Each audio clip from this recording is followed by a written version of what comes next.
All right, greetings, fellow Earthlings. Welcome to the Great Debate Community Channel, channel brought to you by Steve McCrae. I always want to start every broadcast by thanking Steve for allowing me to do this. Tonight, we are going to talk about nonsense in Trumplandia. I guess everybody here is probably familiar with the tweets that Trump put out earlier this week and the doubling down he did after posting those nonsensical tweets. And we're going to talk about that and the issues surrounding it currently and historically. But as every week, we always have a feature channel, and tonight's feature channel is. Oh, sorry. No, yeah, you can't be going around introducing your own channels. Well, what are you saying, Dave? I'm just saying it wouldn't be appropriate for you to interview yourself. You look like you have some kind of crazy disorder. Yeah, I don't want to come off like G-Man or anything like that. So yeah, that'd be bad. All right. Well, so why don't you take it away then, Dave? All right. Well, tonight's featured channel is actually going to be John's new channel, and we're going to ask him some questions about that and find out what it's all about. So why don't you start off by telling us the name of your new channel, John? It's called The Amateur Conversationalist, and tomorrow's going to be the premiere episode. Accurate title. Yes, especially the amateur, especially the amateur part. And I want to thank Steve McCrae and the folks on Discord, and I want to thank the Raging Atheist. I've got 42 subs already, and I picked up 10 subs just during Nakasuchi's stream the other day that I was a part of, and I'm sure that a great portion of the pre-subs that I've got already are due to my association with Steve and his channel. And a lot of folks that I know on Discord have already subbed to me, so I want to thank everybody for that. There you go. So, what are you planning to do with these amateur conversations? Well, I wanted to do something a little different, because my main focus is going to remain these topic-based panel discussions on the GDC every week and having a feature channel. And on my new channel, I want to have some one-on-one conversations. And I want to talk to people in the community about things that maybe folks in the community don't know about them. Tomorrow, Sock account's going to be on my first episode, and I'm going to talk to him about life on a ship, because he's in the Navy in Canada, and he's getting ready to go out on a sail. That's how he learned to balance sandwiches, I hear. Yeah, you learn to balance a lot of things on them ships, I'm sure. Yes. And then, there's everybody that's here on the panel tonight. I want to have them on sometime in the future, and like I said, maybe talk to them, on subjects different from what we normally hear out of them. I mean, so you kind of want to get to know the person behind the opinion. Right, the person behind the opinion, the person behind the YouTube creator. There's a lot of interesting things that I've learned about people, getting to know them, that maybe like the audiences don't know about. Okay, cool. So, is it just going to be you and one other person every time? No, actually, thanks for reminding me of that. It's going to be one-on-one conversations, but also I will have two people on, and moderate discussions between two people that might be at odds with one another. Okay, but not necessarily debates. No, not a debate format. I mean, we will let them work their issues out, and I will, mod those conversations to make sure it doesn't turn into a contentious shitstorm, hopefully. But yeah, it won't necessarily be any kind of structured debate or a debate on a specific topic. It'll just be for those two individuals to hopefully have a meeting of minds. No one wants a contentious shitstorm. Just maybe just a light drizzle. Yeah. So, and I just want to say, something that I said last night. Okay, I'm borrowing a page from some of my favorite YouTubers. I'm borrowing a page from the YouTubers that I owe my existence to. Chief among them nobody would know who the fuck I am if it wasn't for Steve McRae, and the fact that the Non Sequitur show embraced me when I was nothing but a viewer. And they had me on a couple times during Hangouts, and Steve was nice enough to reach out to me and allow me to be in some of his Hangouts. And then also I want to give credit to the Raging Atheist. Again, he didn't know me from anybody else, and I discovered him through the Non Sequitur. He was in my feed one day from having watched the Non Sequitur and other atheist channels, and I went over there and checked him out and started talking to him in the live chat, and he automatically embraced me, and I want to thank him for that. And I asked him one day if I could come on one of his Hangouts, and he allowed me to do that. And I met a lot of different, just like through Non-Sec, I wouldn't know Jim Majors or Dave Mcinnis if it wasn't for Non-Sec. If it wasn't for Nakasuchi, I wouldn't know Sock Account or Dragnot or some other folks that, that have really helped me. So what is it that, other than just adding more content to the community and getting to know people, what do you hope to have your channel achieve? Like, what do you want to add to the community overall? What kind of change? Well, I mean, when it comes to the one-on-one conversations, like I said, I want people to know more about these creators that they're watching, to, as you stated earlier, to see more of the person behind the content creator. Kind of humanize people a little bit more. Right. And then when it comes to the the modding, a discussion between two people, more than one person, I thought of that idea when I put it in my video description, and as luck would have it, another person that I met through Nakasuchi's channel, Maynard Saves. You may have seen him in the live chat of the Raging Atheist streams and other streams. And he had emailed me, and before having heard of my channel, he said, "Hey, how about if we had a stream every now and then, like an airing of grievances, kind of like stream, to smooth things over in the community?" And I had people suggest to me different folks that might need to get together and try and come to a meeting of minds. And I hope to, I mean, we're never going to get everybody to agree with one another completely, but I think that anybody that I can have a partial meeting of minds and set aside the shit, I think that can only help our community. And where can people connect with you and find you? Well, like I said, name of my channel, and I linked it early on in the chat. The name of my channel is The Amateur Conversationalist. I'll put that link in the live chat again here real soon. I am right. It'll be in the description along with everybody else's information after this post is a video. I am on Twitter, Is That So 19. And of course, you can find me here just about every Saturday night on the GDC doing these topic-based panel discussions. Well, it sounds fantastic. I look forward to hearing some interesting conversations. Thank you, Dave. And again, that's The Amateur Conversationalist. Check us out tomorrow at 1 o'clock Eastern.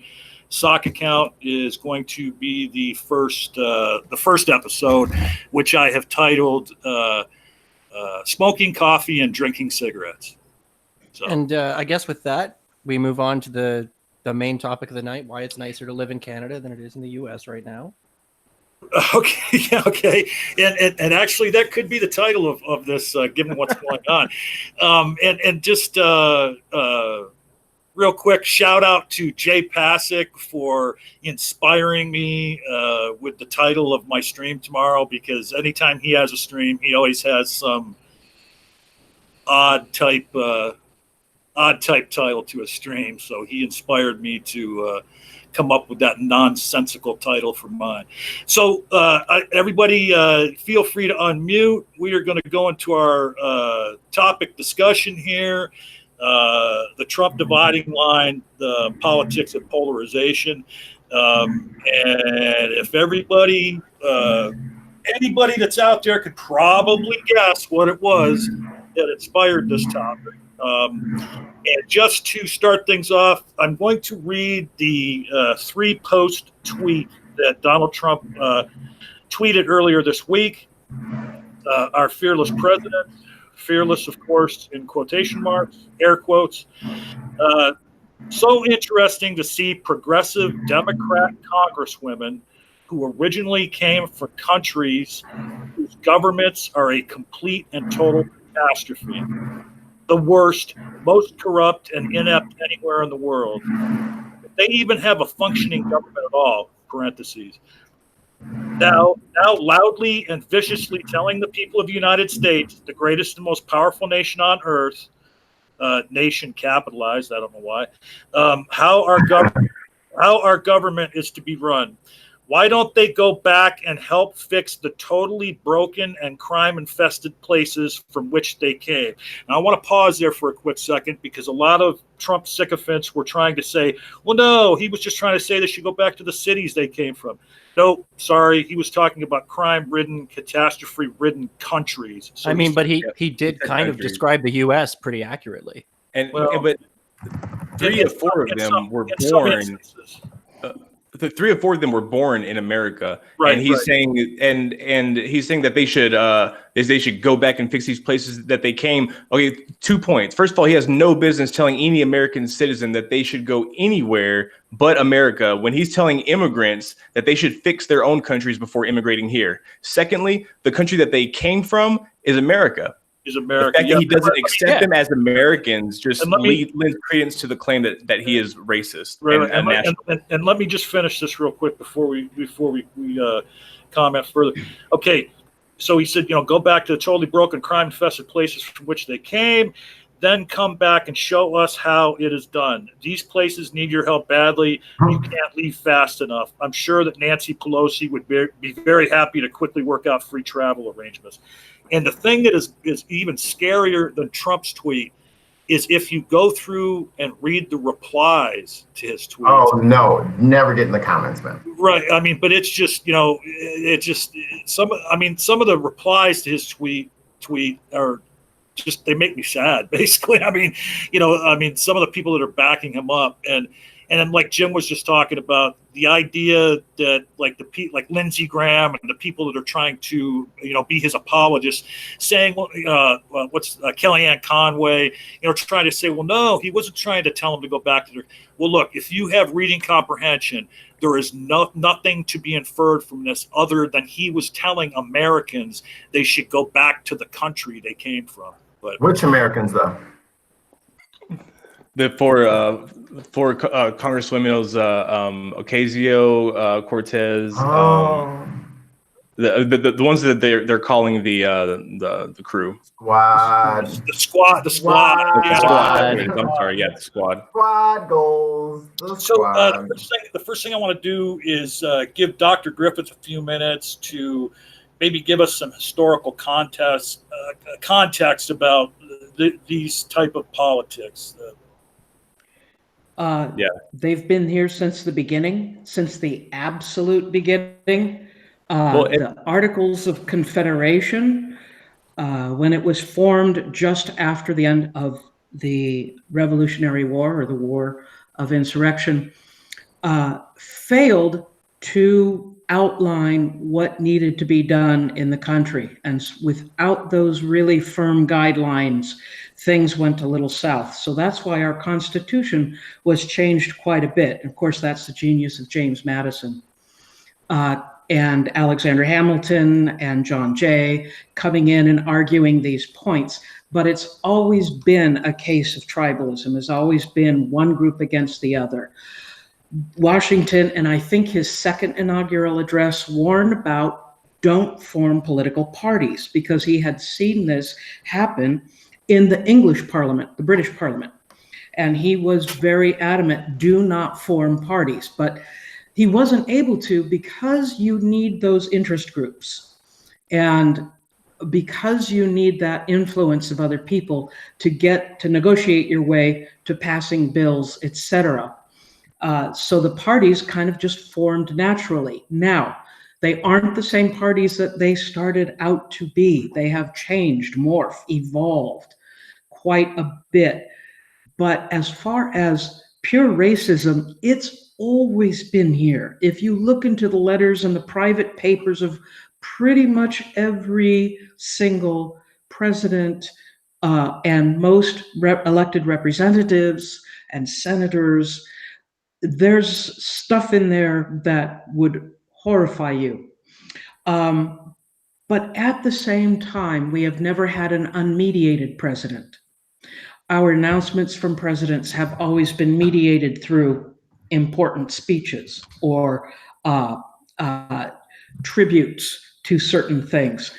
Having this stream of consciousness Twitter going on is something new, something different.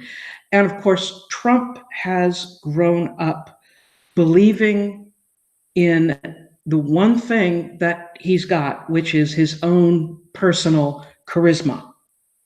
That's what he takes stock in. He considers that his greatest asset. That's why he puts his name on everything. This is why he's insisting that he can fix all of these problems himself. Listen to his language.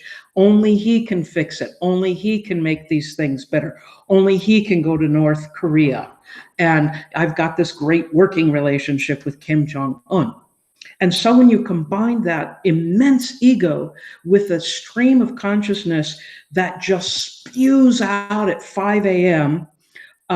When he hasn't formed his ideas, and he's very susceptible to all sorts of influences, and a lot of them made up in his own little head, just these ideas running around.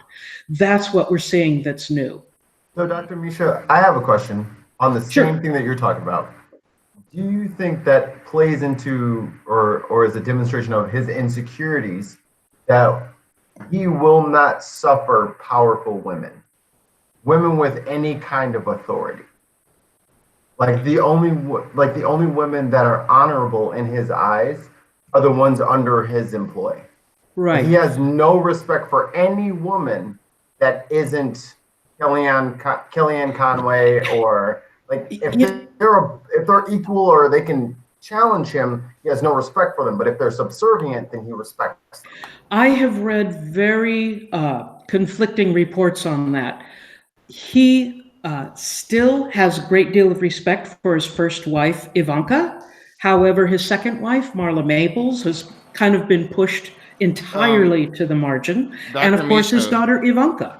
Dr. Misha, didn't Ivanka come out and say he raped her until she got like a outrageous settlement and then retracted that statement and said, oh, he didn't rape me, I just used that terminology?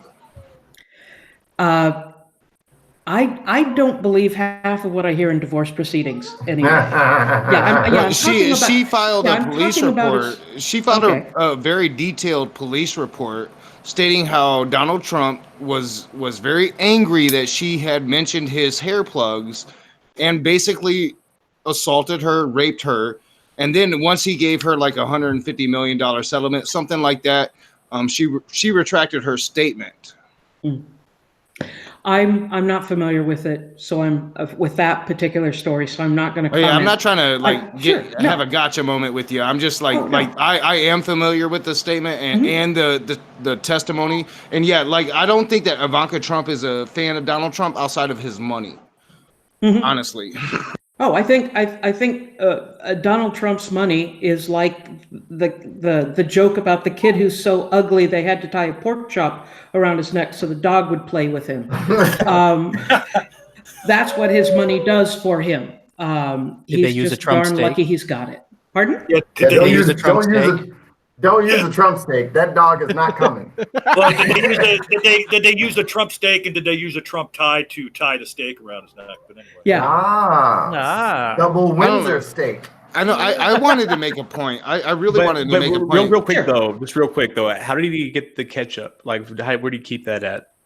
Was it just in like the tie? You had to have ketchup with the steak. Every Trump tie comes with a little ketchup packet right there in the little back Gotcha. Okay, sorry. Right in there.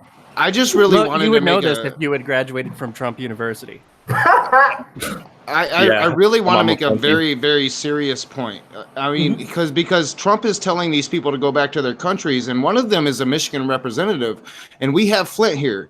And yes, please come back to your country, U.S. government, And please help us, because we have people dying, we have people sick, we have children sick, and we need fresh water. And Hershey's actually gets fresh water out of Lake Michigan, and Flint, Michigan doesn't. So I would really like these people to come back to their country, and I'm Team Squad here, so I'm being sarcastic in a way, but I would really love the U.S. government to come and fix their own country and come to Flint first, please. Yeah, Trump has a lot of backing up to do. He's got a big bulldog mouth and a little puppy dog ass. This is my country. I'm not going anywhere else. I have nowhere else to go. I'm not leaving this place because I'm going to stay here and I'm going to fix it because you're the problem. If you're watching this, Trump, I don't know. You tuning in? I don't know. You could come and help make Canada greater. We don't have enough blondes on here for Trump to block us. Yeah, speaking of Canada, Dave, take a minute and give us your perspective as an outsider of what all this nonsense looks like to Canadians, or at least from your perspective. We have our share of nonsense too, but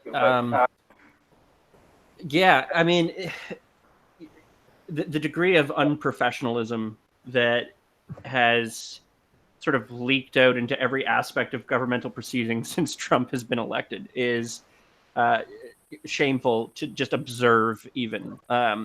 And I think the thing that's most concerning, at least to me personally, is while I agree that, a president of the U.S. or anybody, any human being, we're all human beings. We all make mistakes. And that's, we should all be held accountable to the law equally, whether you're in a high-ranking position or not.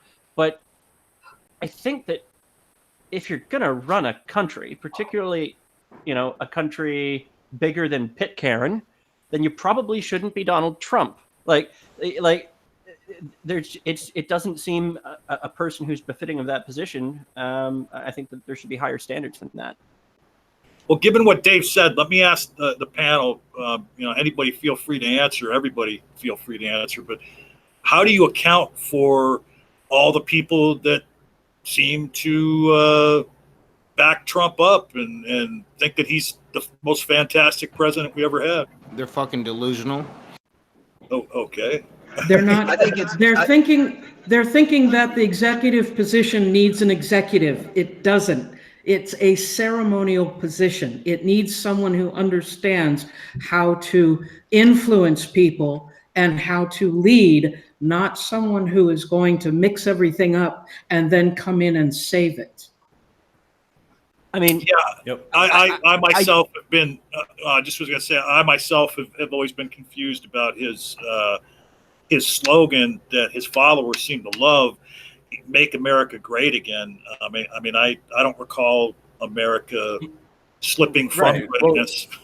Well, it's something that happens historically, is that you give them this false sense of there's something being wrong inherently, right? Like it's just inevitably going to happen, that something bad is going to happen, the apocalypse, the end of the world or whatever, and it's this person's fault. It is this person's fault because we don't have these policies, and these pressures have built up for a long time, right? This is not exclusive to Donald Trump, but the problem is up until this point it was just pressurized fuel, and Trump had, instead of being a leader like Dr. Griffith was saying, he has been the catalyst, the oxidizer that has caused this pressurized fuel to just absolutely explode.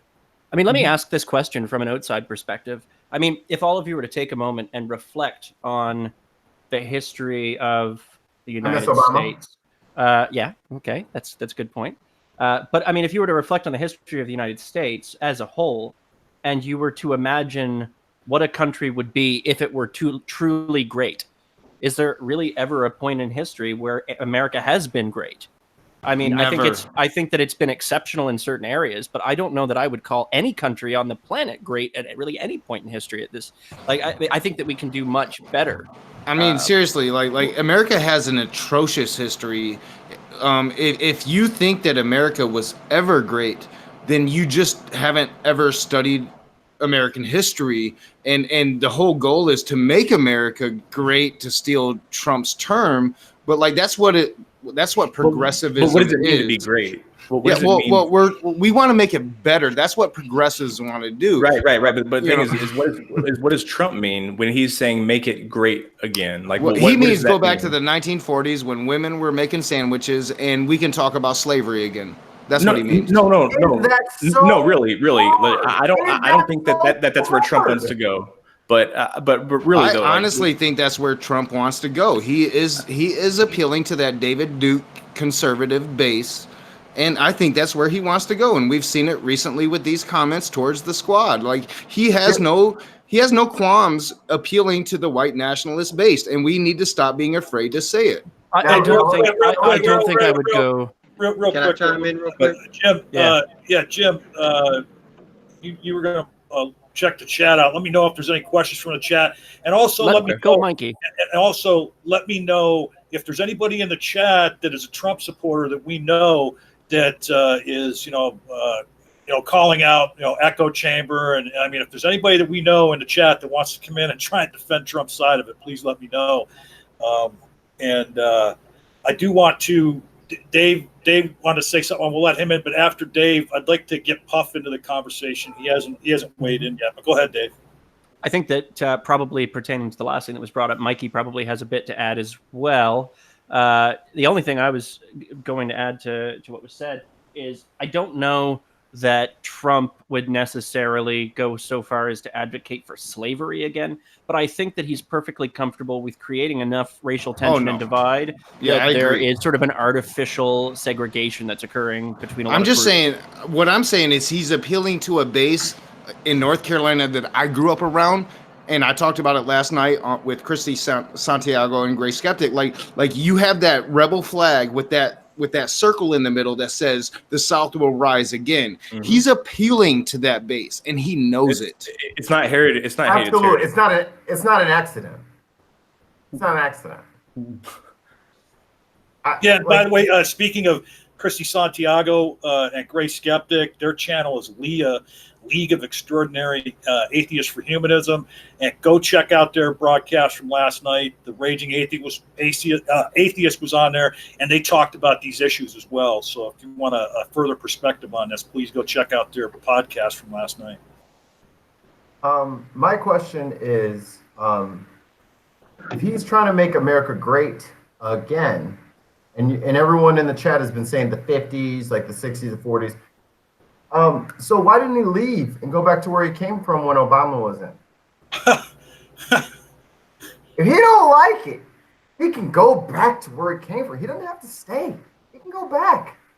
Well, I mean, you remember where would he go? The Apprentice. Well, you remember that Trump was one of the biggest proponents and pushers of the birther movement. Yeah. What? Are you saying that was racist? Well, the other thing is, we cannot forget that Donald Trump is an avid Alex Jones supporter. I mean, that is enough said. Enough said. He got sued in the 70s because he refused to rent to black people. He instructed his staff to when asked if there were any vacancies by a black person, they were to tell them no and then write a C on their application for color. Yeah, sorry, Jim. They literally have the Trump. They have Trump Sr. on tape referring to his tenants in the N-word, and we also have Trump Sr., Donald Trump's father, at a KKK rally arrested. We have that. It is history.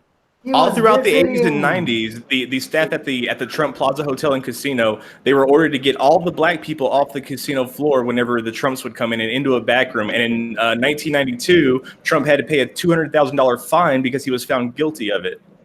Let me hold on, Mike. Yes. I think you're going to have to stop with the incredulity. We're kind of blowing Mikey's mind here at every turn.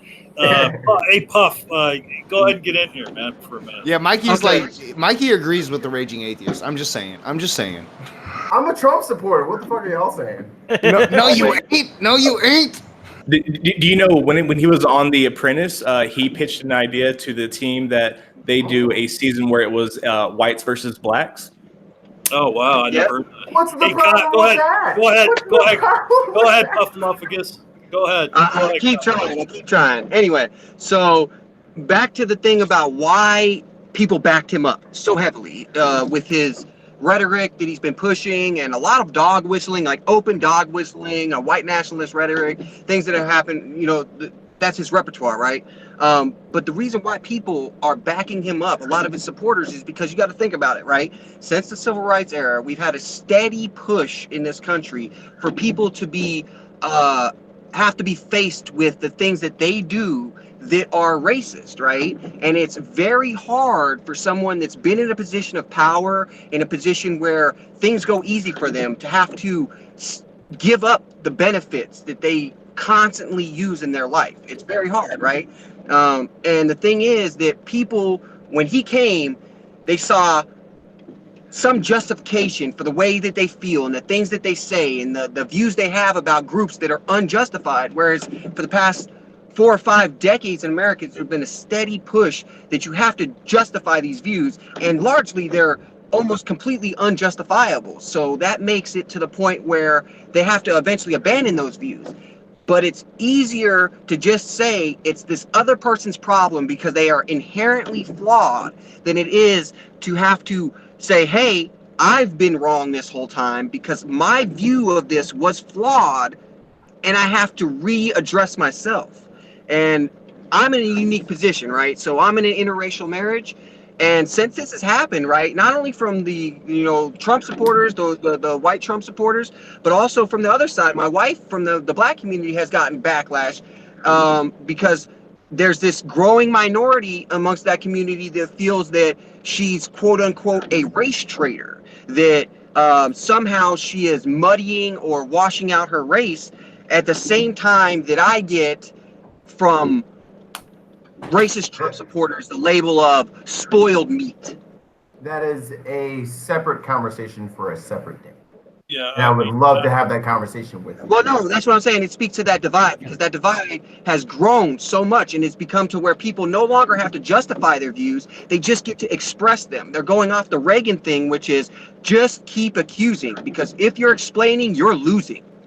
You know, and speaking of past presidents, like I want to point out too that when Trump came into office, it seemed like that his one goal was to eradicate anything that Obama had done during his presidency. Well, why would he? Hold on, Mike, and I want to ask Dr. Misha because she had mentioned this in some messages. Her son was going to be here, and she had mentioned Nixon, that her son was going to talk about.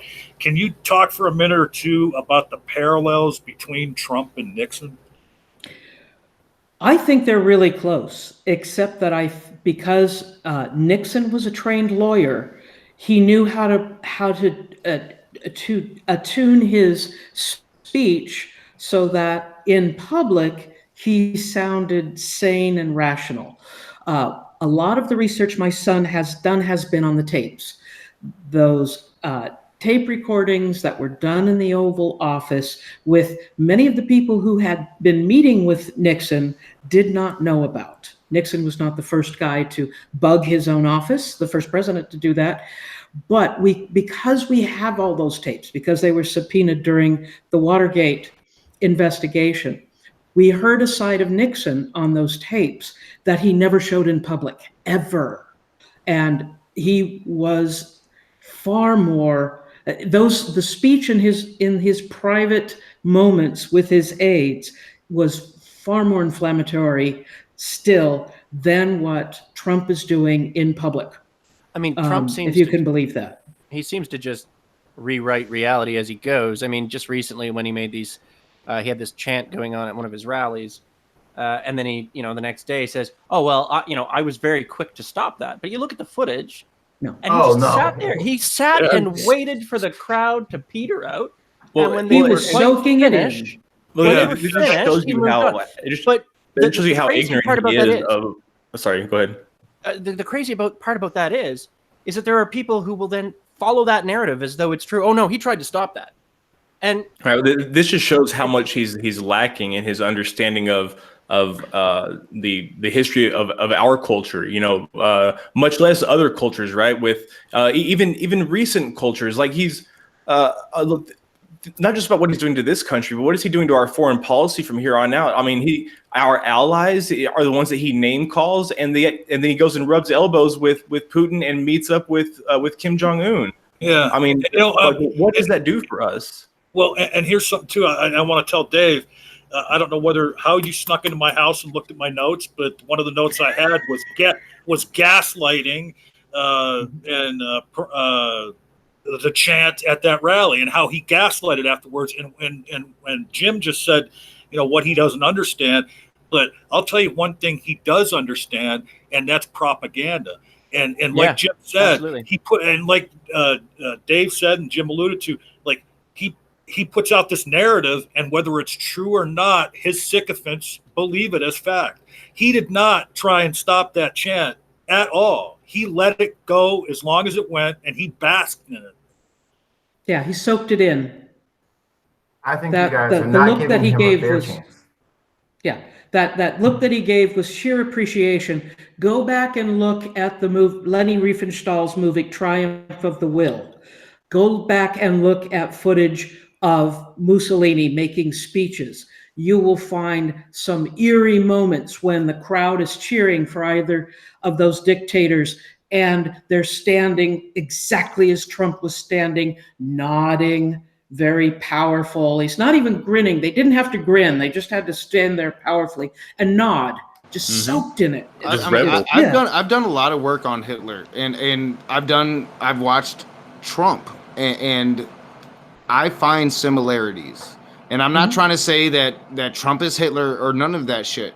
I'm just saying I see similarities in Trump that I see in Hitler, because and I covered the guy. Like I have Christians coming at me every single day that Hitler was an atheist, and the only reason I haven't released my response yet is because Hitler gets demonetized instantly. But seriously, straight up, like I see very, very close similarities in the way they speak to their crowd and their passion and their facial expressions. I see it, and I study these things closely. Yeah, but Hitler actually was a good public speaker. He could string a sentence together and not sound like a moron. I mean, I've gotten in trouble for actually upplaying Hitler a little bit, because Hitler was brilliant. I mean, Hitler was a military genius that almost took over the world, came closer than Napoleon. He came closer than Napoleon, but he was a freaking monster, and he deserved everything he got. But like, the dude almost took over the world. Like if Hitler had not moved on Russia when Hitler moved on Russia, Hitler would have won. But I don't know that we can. I don't know that we can actually conclude that. I think that Hitler's plan was flawed to begin with, and he made it exactly as far as that plan permitted. I mean, I would at least. I have studied World War II extensively, and I'm saying that Hitler was winning, and then he was losing, and it was mainly because America came into the war, but it was mainly because he moved on Russia too fast. He broke that alliance with Stalin. Honestly, I mean, he broke the alliance with Stalin too fast, and it ruined his war effort.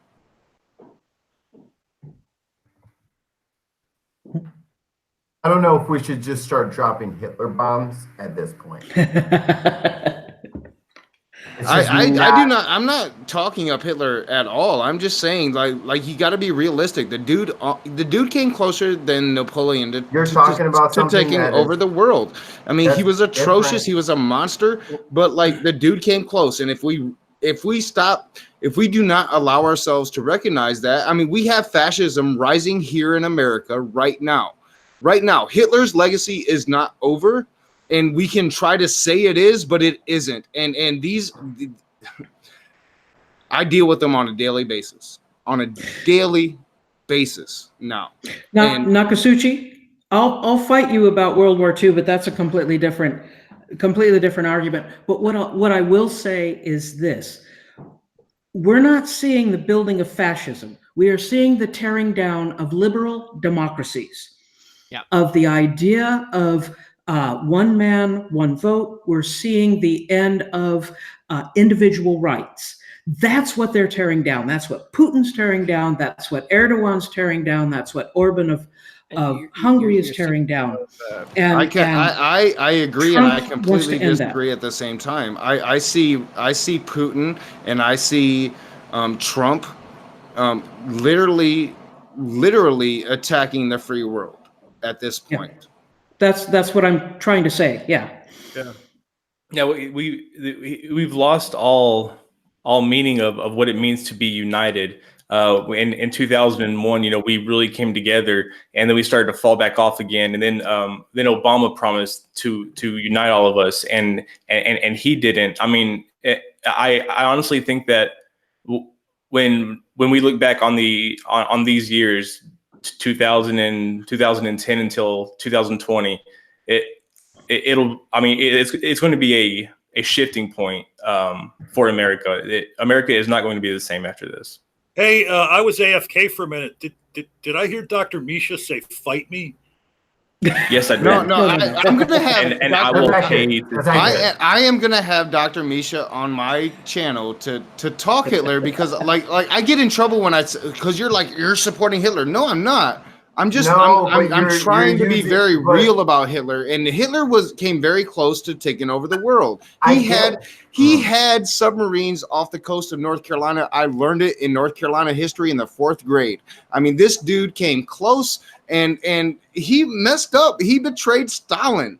I mean to me, maybe I'm wrong, but me and Dr. Misha will have a deep conversation, and as everybody knows, I'm not afraid to admit when I'm wrong. So I would love to have that conversation. I think this is probably we're giving a lot of people we don't agree with a lot of ammunition by continuing into the Hitler lane. Let's steer away from that and let's get back to his tweets. I'm not disagreeing with you, but let's save that for a different time. I totally wasn't trying to compare Trump to Hitler. I was just saying facial expressions. I hear you. That's all I was saying. I'm on your side, but let's do it later so that this can't be used as ammunition. I mean, I don't give Trump credit enough to be smart. With all due respect, Mikey, go ahead and bring a point up to the conversation. I don't think that raging was out of line bringing that up. It stemmed off of us talking about. Straight up, John, me and Mikey probably agree on 99.5% of our political views, so we can have a disagreement. And I'm not, I'm not necessarily calling Mikey out. I'm just saying,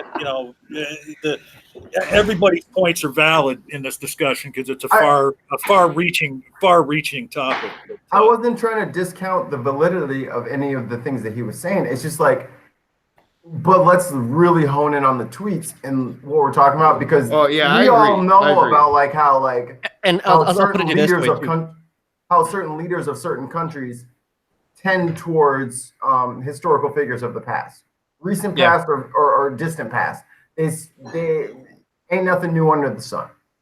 I'll tell you this: you're not going to win hearts and minds by saying, "But hey, he's like Hitler." Like for the in-betweens. That is an instant turn off. You are exactly right. Hold on,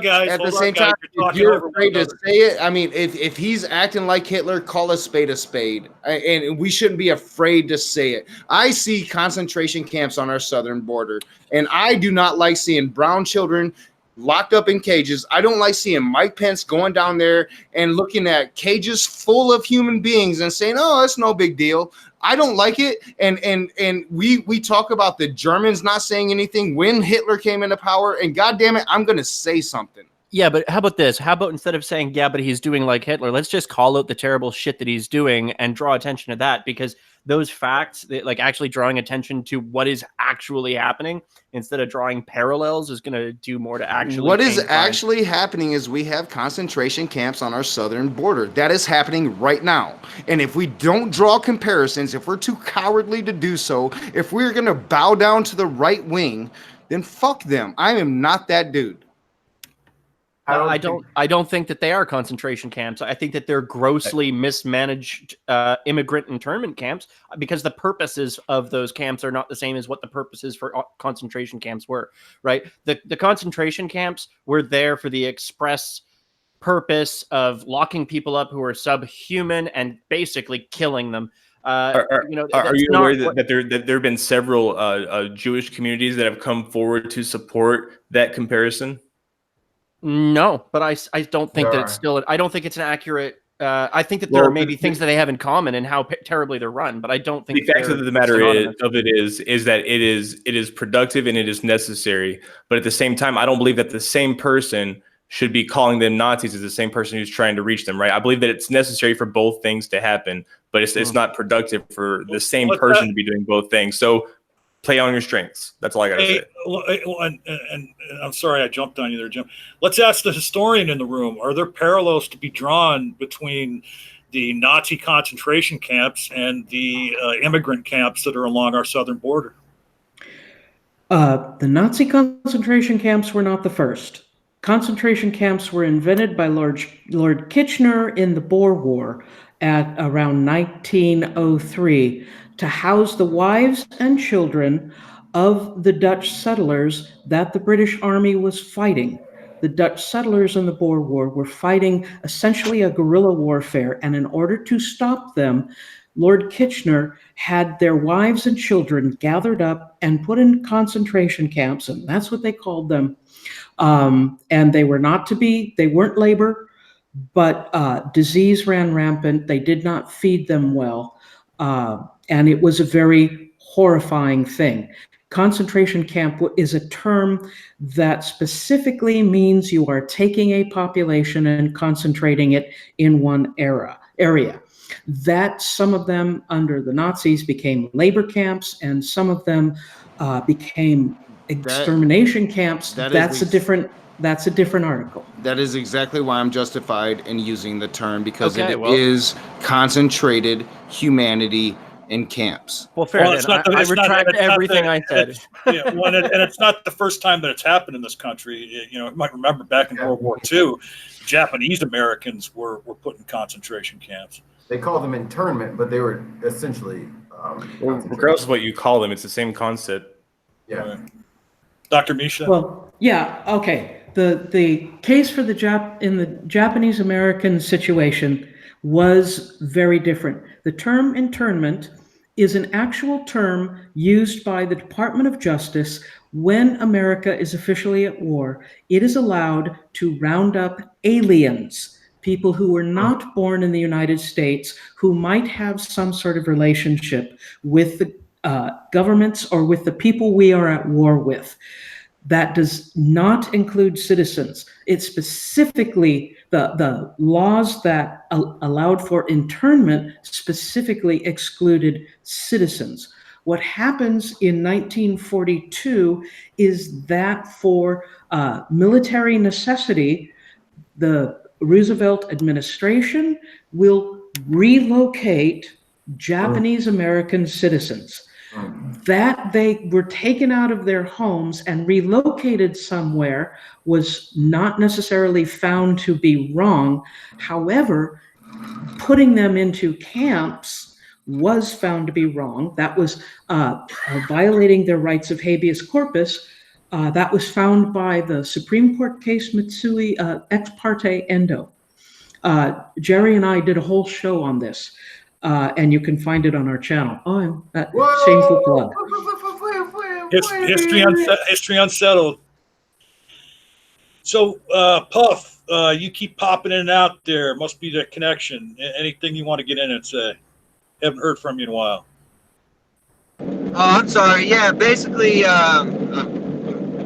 like everything that they've been saying. And the thing is, yes, it does do us a disservice to try to equate Trump to being, like an actual fascist dictator. His desires and what he is are two different things, right? So I don't think that that's the case. But I think that what the case is that he does view America as a place for people like him, not for people that are, underadvantaged or anything like that. Now, when it comes to him pushing this, this divide in America, really what it is it's just about whipping up fervor, because he doesn't have any genuine attachment to his base whatsoever. His only attachment is to his base. I don't know what. I'm sorry. No, you're all right. But It's only when what I mean by Kyle talks about whipping up fervor, that is one thing that I think that Trump is expert at. He can foment fervor. He can foment this polarization that we're talking about and play it to his advantage. And I think that he is so good at that people should be prepared and definitely get out and vote, because he has a really good chance, despite his numbers, of winning the 2020 election and serving for 8 years. I think people are cowards. So I mean, I call a spade a spade. And you know what? Like I tolerated George Bush, right? I never called George Bush a wannabe dictator. But to sit here and say that Trump hasn't displayed fascist behavior is to be completely void of any political sense at all. I don't think he said that. I think that's where you're mistaken what I said, which is what I said is he wants to be a fascist dictator, but he does not have the chops. He's very good at promotion and things like that, like I said, to whip the fervor into his favor. But what I'm saying is he doesn't have the chops. He's not a skilled actual at being a dictator. The only reason he's able to pull it off is because the team that's around him. But he has a segment of the country ready to kill liberals right now. Like straight up. Like had Hillary Clinton won the election, he was calling for people to rise up and kill her. Like, and people were willing to do it. Like seriously, like what do you need? I mean, look at the no DAPO protests. We beat Obama and then Trump came in and just shoved it right up our ass. And you're trying to tell me he's not a fascist? What I'm saying is what he desires to be, which is clearly to be a fascist dictator, right? No one's trying to separate that. But what he actually is doing, and what he's capable of and what he wants are two separate things, right? So just like, everyone here wants to have, like the most popular YouTube channel or most successful YouTube channel that has the most reach, the most impact, right? It's not necessarily within everyone's wheelhouse to actually make that happen. I think Nakasuchi and Kyle, go ahead. And Nakasuchi, I think what Kyle is saying is that, yes, Trump displays all the makings of a fascist dictator, but he doesn't have the chops to actually, to He doesn't need to have the chops, though, right? This dude literally fires anybody that disagrees with him whatsoever. I mean, they could be the most atrocious people, and he will fire them because they said this. And I'm sorry. I'm sorry. I'm not afraid to say a spade is a spade. He is displaying fascist behavior. He has no tolerance towards dissent. And when you start saying, go back to your countries, it's not even a dog whistle anymore. It's just not. It's just not. Yeah, I agree with that. I think that from my position, all I have to say is hashtag Yang Gang. That's who you need to look at. Well, so what is it about Yang that you like so much? That he has a comprehensive set of policies and a pathway to actually implementing them. He's for most of the same things that Bernie's for, but he actually has a sensible approach to achieving those things. And there's a lot of things. Yeah, he does. He does. If you look at his full platform, it's very intelligent. I mean, a lot of the policies so universal income, is that a tested method, or is that something that like maybe in the future that we can really look at? I mean, or is like trying to rush towards universal income right now when we are still under a job-based economy? Is that not playing to the please give me everything type of mentality that the right just repeatedly attacks us on?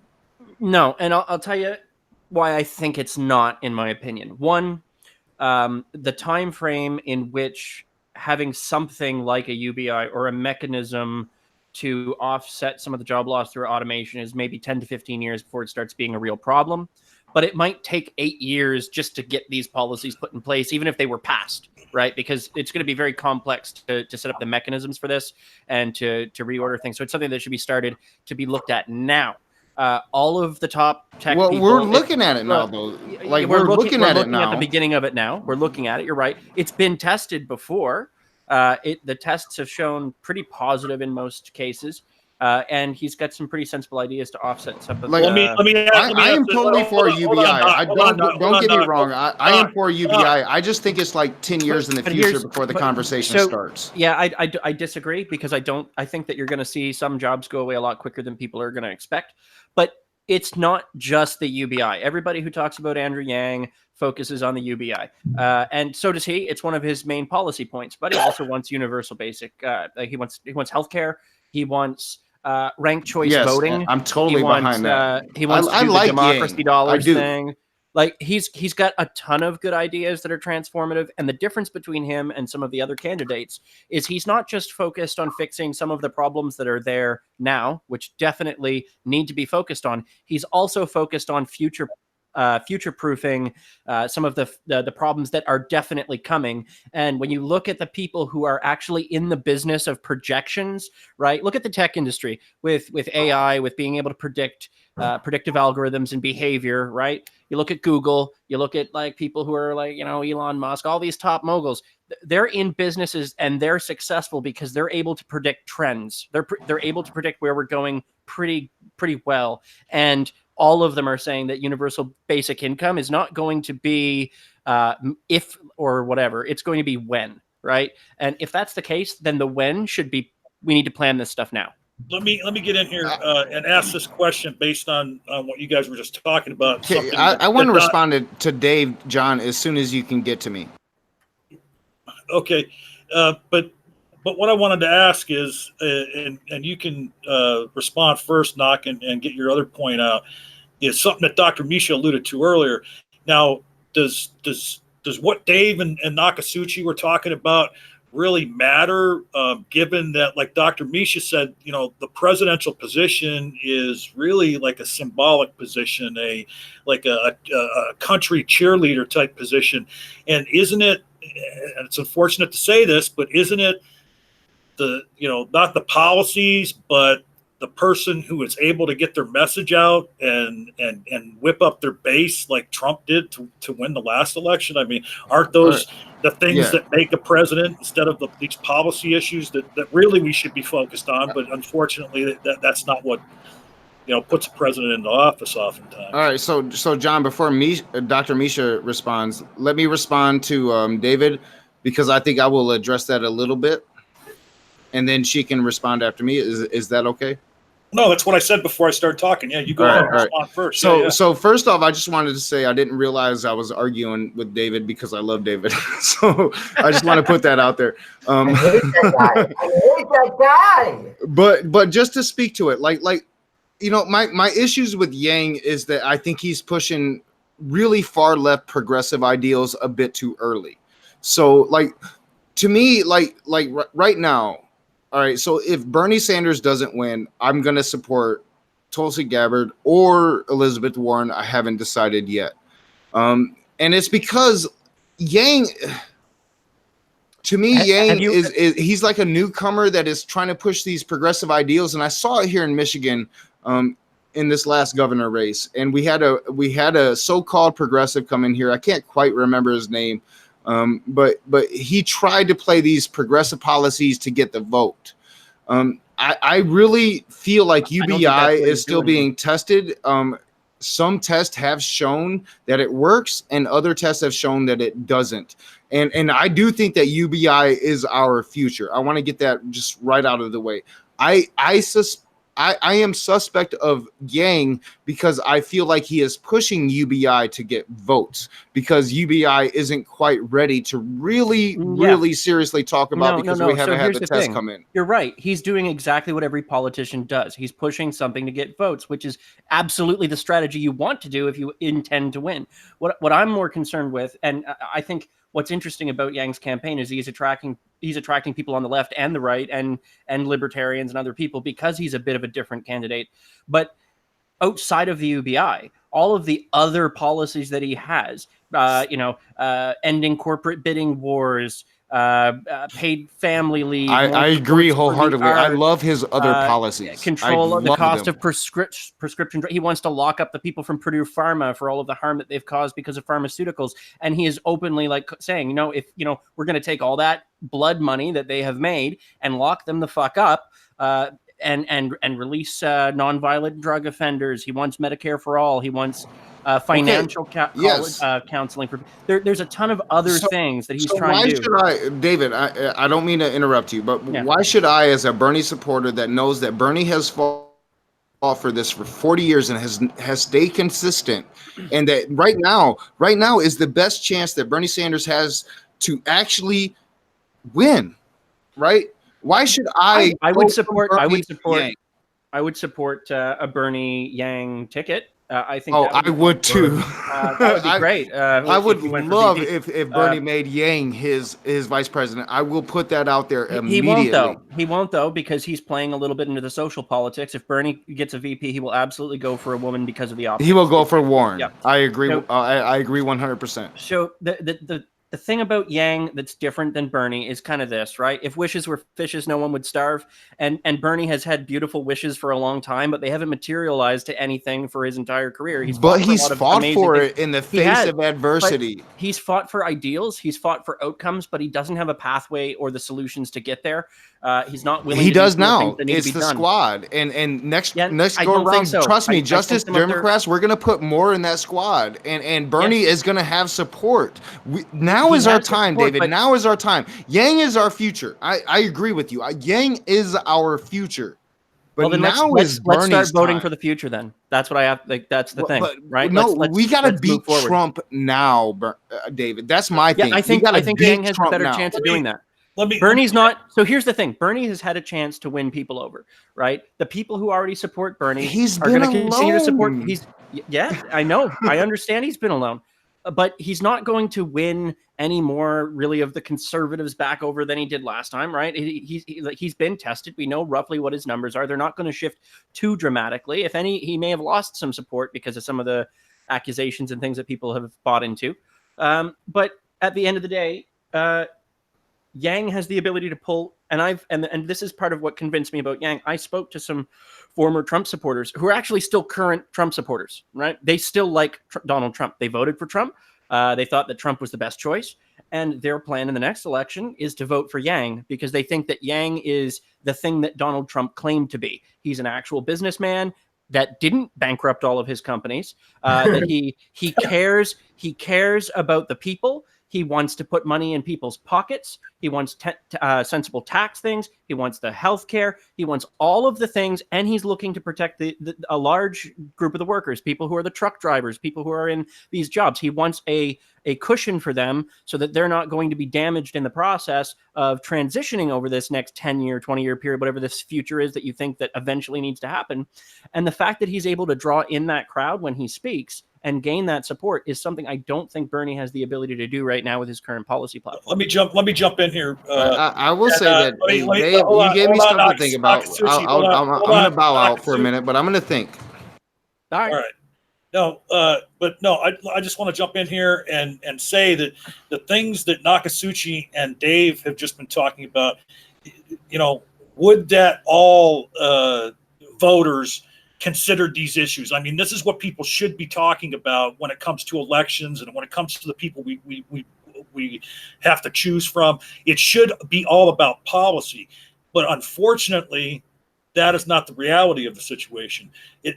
Presidential elections are first and foremost popularity contests, and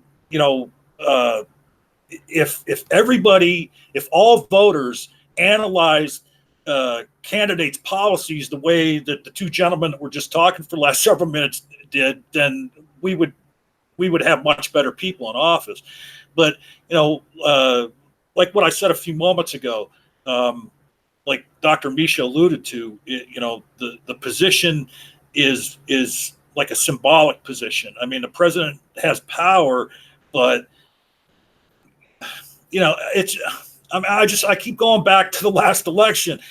Donald Trump was able to become president for a reason, and it's because of the things that, and I hate to use this phrase, but it's the things that he did right to win that election.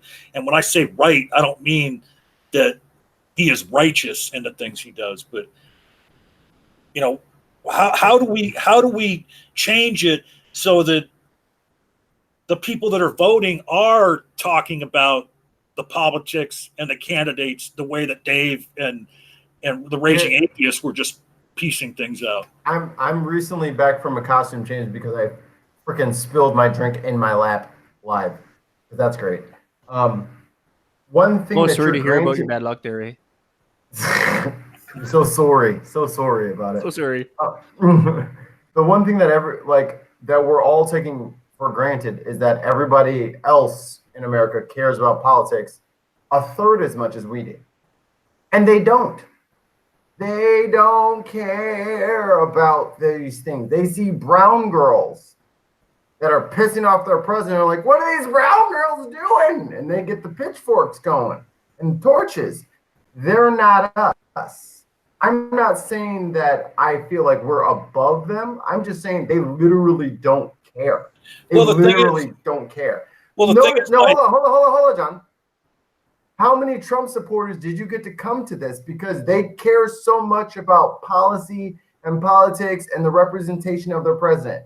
We got no one in here because they don't care about what actually happens to their country. They want to bitch about their country. Well, I feel like all those people should go back to where they come from. The only thing I want to say to what you just said, Mike, is that what the Raging Atheist and Dave were talking about wasn't necessarily pure politics. They were talking about issues that should matter to every American. I mean, and just to say that that's politics. I mean, you're right about the apathy. You're right about the apathy that the average voter shows about those issues. But those issues that Raging and Dave were talking about, those aren't political issues. Those are people issues. Those are everyday life issues. I'll fling it back to you then. I'll fling it back to you with the same ferocity that you hurled it at me. If we had an informed populace, do you think Trump would be president? No. Well, there we go. Well, I mean, and we're fighting against some people. Yeah, and people need to be informed. People do need to be informed. But I mean, I'll give you this challenge, Raging. Go and read Andrew Yang's entire policy platform. I've read every policy on his page, all 80 or 90 or however many he has a ton of them. And he breaks down the goals and what the action steps are to meet them and which ones can be achieved easily and which ones might be blocked or whatnot through Congress and all that. Like, David, you can get rid of GDP. I will give you that. Like, I'm all about reading platforms, and I do know a lot about Yang. My issue with Yang is he's new, and we saw it here in Michigan. I wish I could remember the dude's name, but like he went up against Gretchen, and he went up against an actual progressive. He was the Islam. God damn, I can't remember names right now, but like this fake progressive totally stole the vote from the real progressive, and Gretchen, who's doing a decent job, the corporatist Democrat won. And I'm just saying, my problem with Yang is he's a new voice that I think hasn't earned his chance yet. Back during the Iraq War, when I was a lone voice speaking against the Iraq War, and they were putting me in that Dixie camp camp, like I'm some fucking traitor for saying that this is an atrocious war. Guess who was my senator in the Congress at that point that was upholding my ideals of anti-war? It was Bernie Sanders. And I'm not some new Bernie Sanders person that came along in 2016. I've been Bernie Sanders since the 80s. Right. So it's going to take a lot. It's going to take a lot for me to turn from Bernie. Look, I know. Point. And you know what? Here's the thing. Bernie's done great things. I like that he's been consistent. He's probably one of the most consistent politicians I've seen. On like as far as not bouncing back and forth on his policies. But I think that you're looking at Yang. He when he announced Nobody thought he would get anywhere. He's now guaranteed to be in all of the debates. I honestly think quicker than some of the senators. David, like the progressive that comes out between Bernie, Warren, and Yang is going to win the presidency. I believe that. Yeah, and I think Yang is going to be in like the top 5 candidates for sure that make it. I don't know that he will get the nomination, but I think that he has a platform strong enough that people should definitely consider looking into it more, at the very least. I mean, I strongly, as he pointed out, Trump hasn't even given him a nickname yet. He figures look at everybody, even the Comrade Yang, like even the fucking moderates, right? Like even the moderates, even Joe Biden. and I'm not a Joe Biden fan, but like look at their platforms, look at what they represent, and choose your choice, right? But my problem is, people that don't do that, and they just go with the rhetoric they see on the news. Do some damn research. Hey, let me jump back in here, and I guess Disciple of Kairos went AFK, but I want to see if Dr. Misha or Kyle wants to get back in here. They've been silent for a while. Anything you wanted to add, Dr. Misha? I had to move to but the thing I would like to point out is that Nakasuchi and David, you're willing to sit down and read those platforms. The average American voter is not. And I'm going to add something else. The average news outlet, journalists, television networks, they're not willing to do that either. How many of them have read the Mueller report? How many of them have read every candidate's position papers? They're not. They're into the horse race. They're into he said. They're into she said. They're into is this is Donald Trump racist? Is this what's happening? Who said what? And as long as they keep us angry about who said what and not what is this person doing on the world stage, then we're going to have problems. We're going to continue to have problems. Yeah, I mean, I think that the difference though is and one of the things that I also like about Yang is he's less about yelling about what to be angry about and more about talking about reasons to actually be excited for the future that we can build. And that's I wish that was the conversation that was encouraged more often. Now, as much as I love the debate between the two of you and Dr. Misha with the exclamation point on top of it. Absolutely. The fucking president just told congresswomen to go back where they came from. Yeah. It's so reprehensible. You almost can't even believe that it actually happened. Kyle, you want to get in here, Kyle? Yeah, I think that basically, and that's what Mikey just debate whether some things that he said are one thing or the other, right? But debating what he said came from a position of espoused racism, right? So, and that's the issue that goes on is right now is there's so many people that are apologizing his words and saying that they aren't him basically him employing direct racist rhetoric, right? And that's the problem that we have. And what I think the problem from conservatives is that they see, or Trump supporters I should say, I'm not going to label all conservatives as Trump supporters from liberals as, hey, we don't like where you're going, try to walk with us out of this situation, right? They see it as an attack on their person because they feel they are well-intentioned. They feel that they are based on the truth, right? So it's very hard.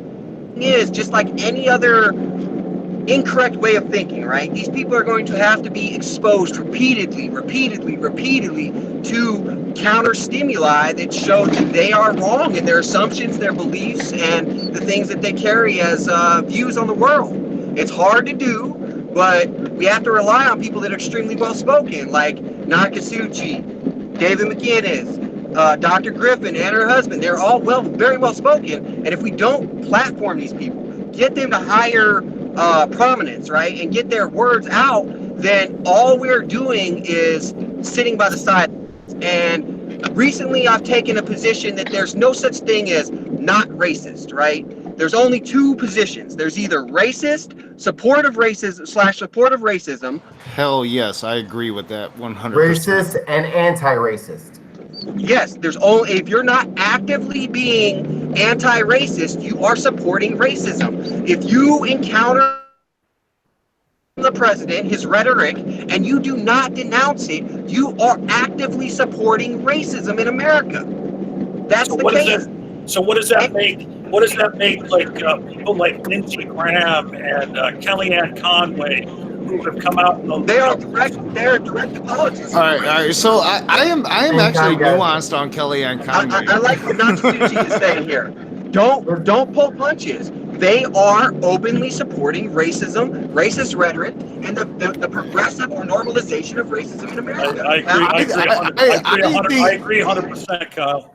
All right, so I'm gonna be really, really controversial right here. Like, I honestly think that Kellyanne Conway isn't a douche, and I think that she is having her husband speak for her, and I think that she is just like really trapped under a Nazi.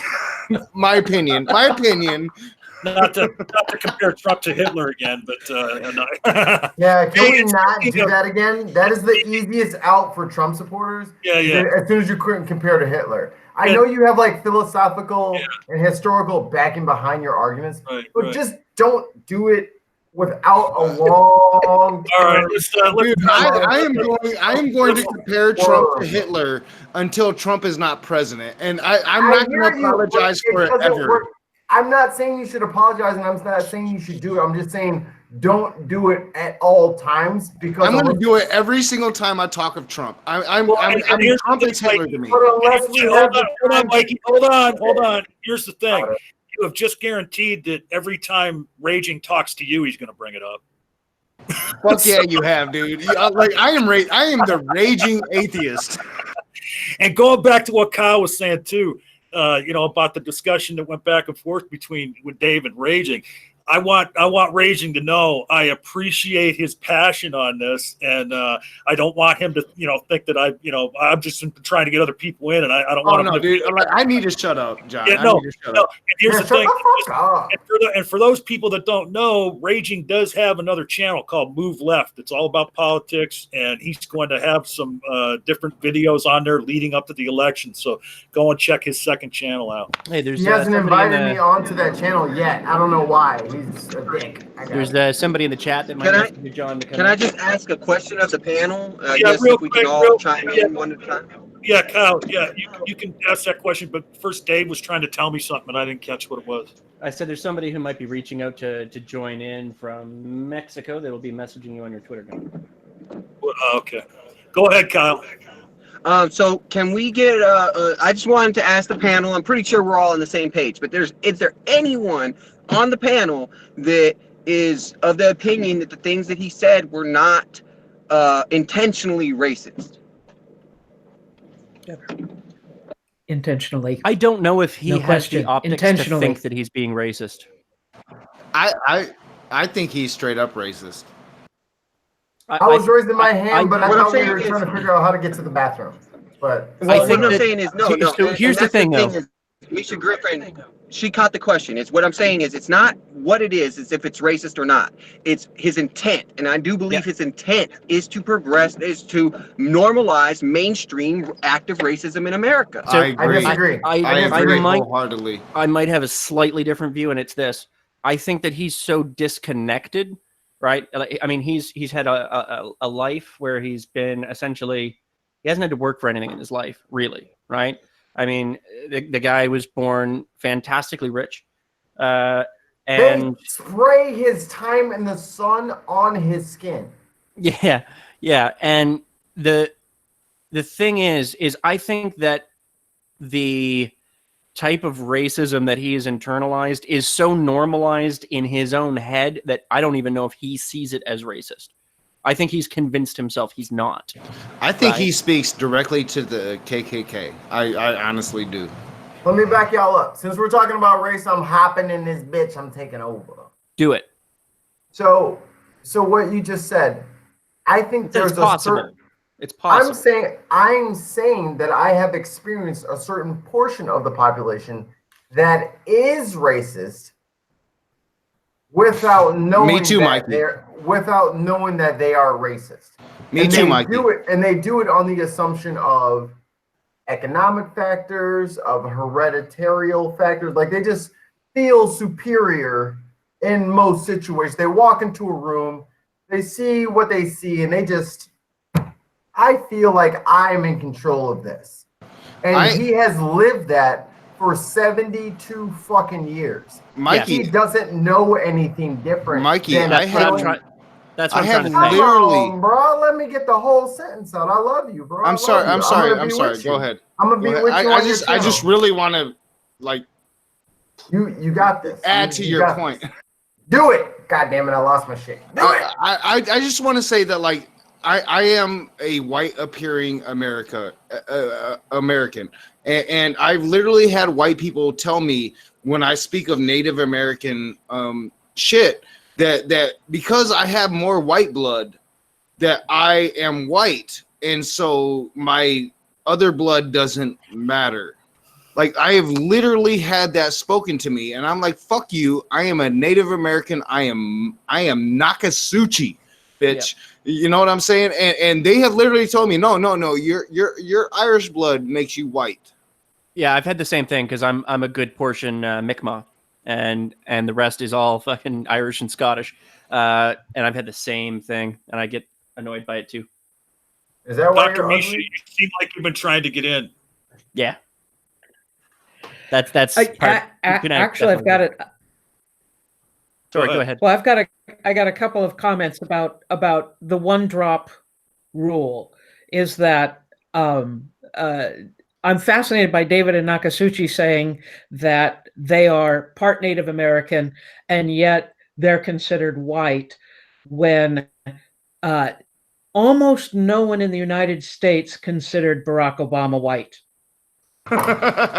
And he was half white. Mind blown.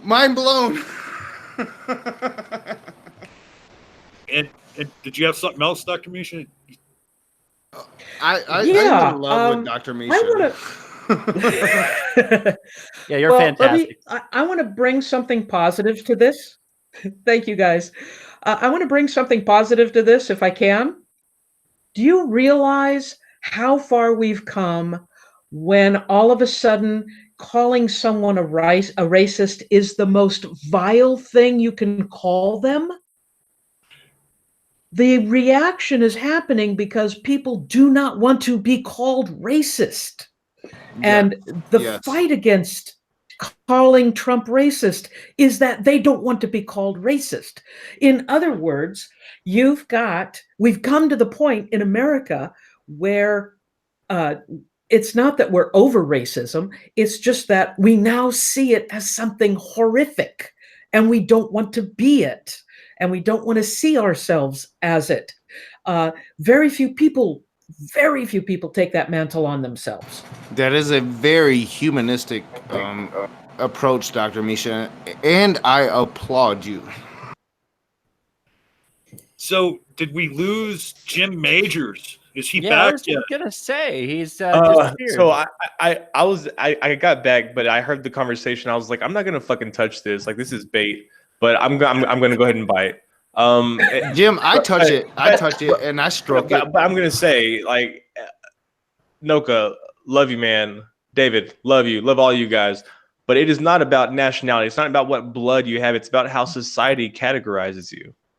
Oh, I agree wholeheartedly with that, Jim.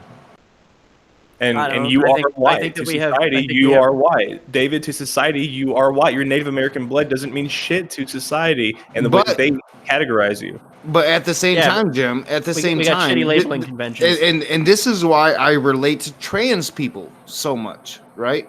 Because you know, our identity is our own. And you know what? Yes, I do have more white blood than Native American blood. But I identify more with the Native American Nakasuchi than I do with my white Christian Ronnie.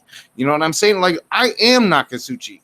I am that guy that went to that Cherokee reservation and got that name-changing ceremony. And I was that shaman that became an atheist, right? But how did that affect the way that society looks at you? How did that affect the way that people react to you whenever they meet you for the first time? I am hated by everybody I love, Hold on. Mikey, real quick, Mikey, and I'll let you go. I am hated by everybody I love, and I am loved by everybody I don't know.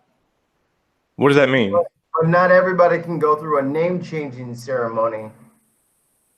Some of us look like this forever. I had my name changing ceremony because I grew up white, and a Cherokee shaman wanted me to have my identity back. Right. I hear what you're saying, but there's some of us where even if I change my name, it means nothing because people don't learn my name by looking at me. Well, straight up, Mikey, I'm going to tell you straight up. I'm going to tell you, as a person that has white blood, your name was given to you, and you should accept your own identity. If you changed your name to John Smith, you'd at least be 5% whiter. I think Mikey is the name of I mean, you know, me and Mikey have had a couple disagreements, but honestly, like, I think we're like 100% on the same page with everything. So I love you. I'm challenging you, and that's because I love you. Yeah, and I appreciate that about you. I really do. I think you need to come on my channel. Dr. Misha is the only one that I got feelings for. I mean, I can see you're gonna hop out of here. Fucking see you later. Hey, Mikey, you should actually put your mic down where you can be heard. You're a little muffled. I'm sorry, everybody. Yeah, it started here on the GDC. Mikey's going to be a regular on the Raging Atheist, and we're going to have great conversations. No, don't do that. You don't want Mikey. Oh, is he still here? Oh, wait. And Mikey's cool. I want Mikey. Cool? I want Mikey. Love you, man. Love you. From Dave Mcinnis. You haven't heard mine yet, but that's fine. Hey, just let me. All right, I'm shutting up now, guys. Let me say something. Please go. Hey, to Jose in the live chat, my apologies, but we're not going to be going too much longer, and you know, we have a full room right now. But I appreciate your interest in coming on, and maybe sometime in the future we can bring you on.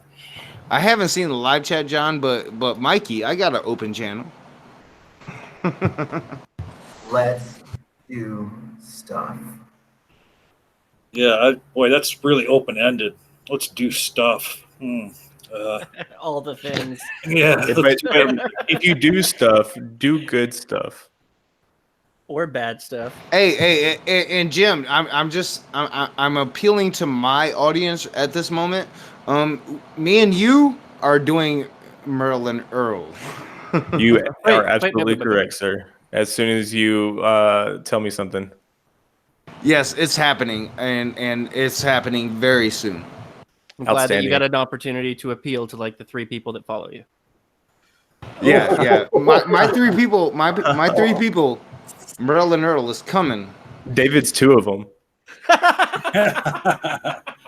Yeah, we want Merle and Earl. We want Merle and Earl. And I noticed, Nakasuchi, in some of your videos that you do, Earl kind of takes over without you knowing it. Yeah, he does, and I'm trying to be conscientious of that fact because I've received some criticism.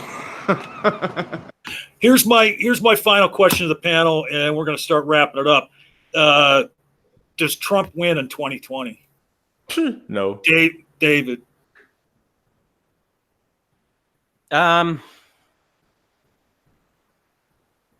I don't. It's hard to say. It'll depend. I think that there's enough people who are fed up. I think that he's also alienated a lot of his base by making some problems that weren't filled that he won't win back. But if you get the wrong nominee that can't stand up to him on the podium, and then I don't know. I don't know if that guy either. Yeah, Hillary was the wrong person. Hillary was the wrong person. And I don't think Biden would be able to beat him either. I think that he would lose to Biden. I think that's a good answer. And so, Jim, what's your answer to that question? I think you already gave it. Yeah, no, I don't think that Trump has a chance. I think that the RNC is going to try to push somebody else. I mean, Trump might have had a chance of running maybe 6 months ago, but he's just going downhill so fast. Oh, and wait even a minute. Fox News can't Wait. keep up with this bullshit. Wait a minute. You're saying the RNC is not even going to field Trump? They're going to field another candidate? I believe so. Yeah. I don't think so. Oh, wow. Well, I mean, no, Kyle, actually, Kyle, how do you answer that? No question? way in hell. Kyle, does Trump win in 2020? Here's the thing. If we don't vote, if we don't take it upon ourselves to reach out to our friends, right? Our friends or family, people in our circle that just simply don't vote, right? And make sure they get to the polls and vote against Trump. Guess what? If we're indecisive like we were in 2016, he is going to win. Because guess who's not indecisive? Trump's base. They're very decisive. Yeah, and that's the thing. Without direct action, we are going to lose in 2020. Now, for me, 2020 is I have crystal clear vision for 2020. It's Wang Gang. But unless we can mount support, if there's enough people that this time feel that it's not a waste of a vote to vote for somebody, to vote for one single candidate to beat Trump, we are going to lose. Yeah, and I'll say, when I hear people like Jim say Trump has no chance, I start to worry, because for every 10 people who think he has no chance, 5 of them don't show up to the polls. Because they feel it's a secure victory. 5 or 6 or 7. Yeah, exactly. Because people become complacent. Why does he have a chance? Because people don't show up and vote. Because America is racist. That's why. I'm saving my answer for my turn. Yeah, hold on, Mikey. That's kind of a sweeping generalization. Yeah, do you believe that over 50% of the voting population is racist?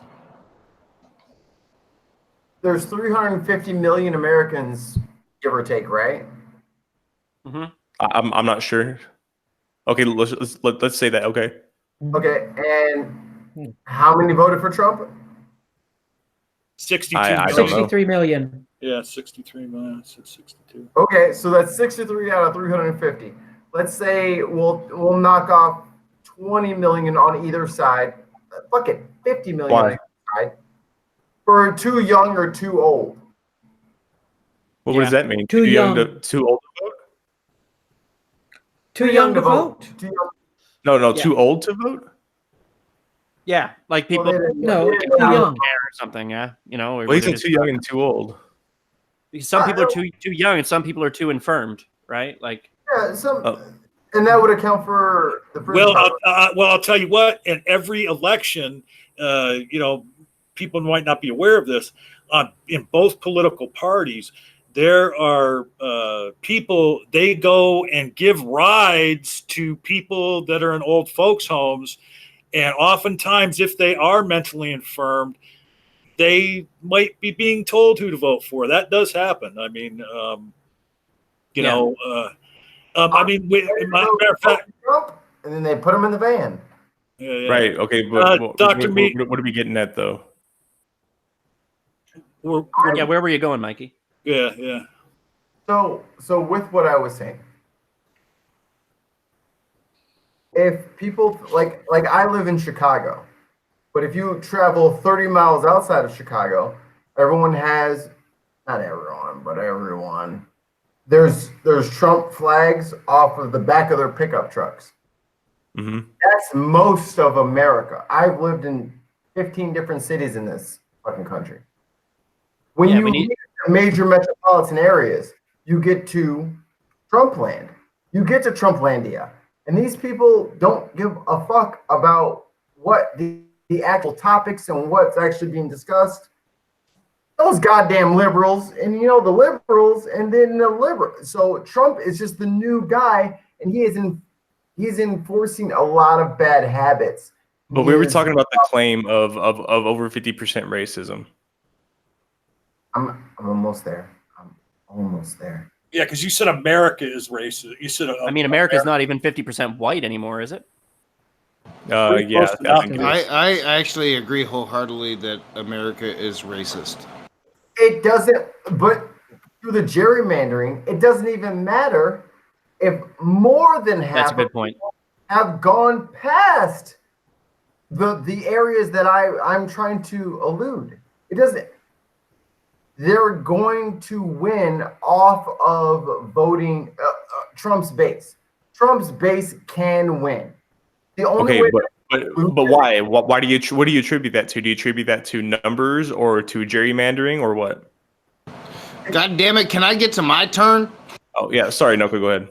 No, I'm just playing. Like I don't want to get it too much into it until I give my answer. Well, and real quick, let's finish up with Dr. Misha. I said I wasn't going to touch it, and I stuck it all the way in. Yeah, does Trump win in 2020, Dr. Misha?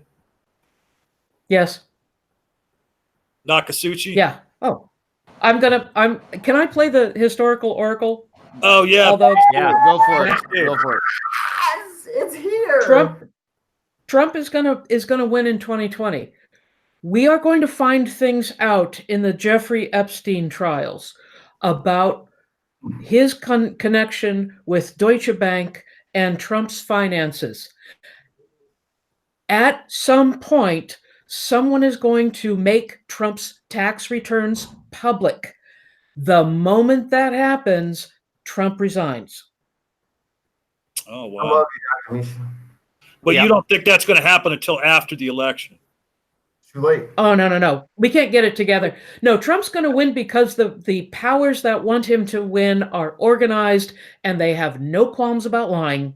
See, I'm right there behind you, Dr. Misha. But I think that all that is going to happen before. I think it's going to happen either during the primaries or right before the primaries. It's all going to come out, and I think it's going to be leaked by the opposition. All right, I hope Nakasuchi. so. Does Trump does Trump win in? Hold on, Nakasuchi. Does Trump win in 2020? I think Trump does. I think Trump wins in 2020 unless the Democratic base gets a candidate they can get behind. And you know, I've spent most of my time recently arguing with moderate Democrats instead of Republicans. And if moderate Democrats cannot come to the left, Trump wins. I mean, that's. I'm amazed at. I mean, it was split down the middle pretty much. I can't even answer my own question because I so don't want him to win, but boy, I really think he has a chance of winning. Yeah, and that's the sad thing is that he does. Yeah. I mean, I think that if enough people mobilize, that he could be beaten.